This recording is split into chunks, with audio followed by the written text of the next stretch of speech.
When discussing memory and cognition, an essential aspect which must be discussed is that of encoding information.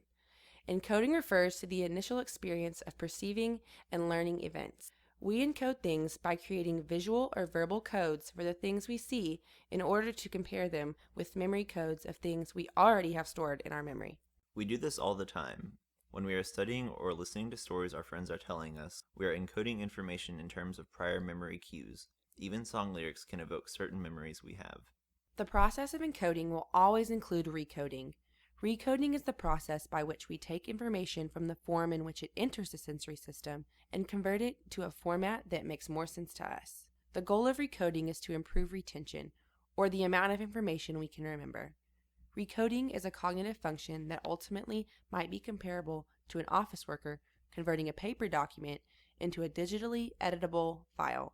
Rather than simply scanning an image of the document, he or she must perform the task of converting the document to a format in which the document is accessible and usable later. Psychologists have invested countless hours into researching the most effective recoding strategies in order to improve retention so that we could share them with you in 3 minutes. One way that retention can be improved is by focusing on a verbal meaning behind an event. If we can relate this new information to information we've already stored, our chances of remembering the new information will improve greatly. A simple technique of this sort many employ is that of mnemonic encoding, such as memorizing the phrase, "every good boy does fine," to remember the notes on the treble clef. Another successful strategy can be implemented by imagining or creating visual images for the events to make them more memorable. Creating vivid imagery can be helpful, even for verbal information. An effective way to memorize a list, for example, is to create a unique or peculiar mental image with which each list member will be associated.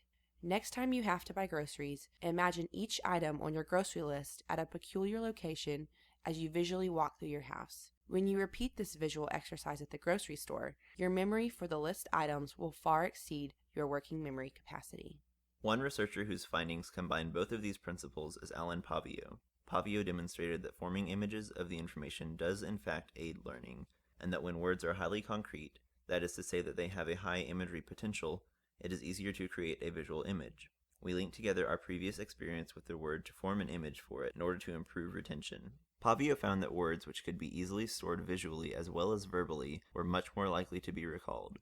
Words like truth, justice, and peace will be more difficult to recall than words like table, clown, and lion. The basic idea behind good encoding and recoding tactics is to form distinctive memories and to form links or associations among memories to help later retrieval. Creation of good visual imagery, which makes new memories distinct from old memories, will greatly aid in retention of new information.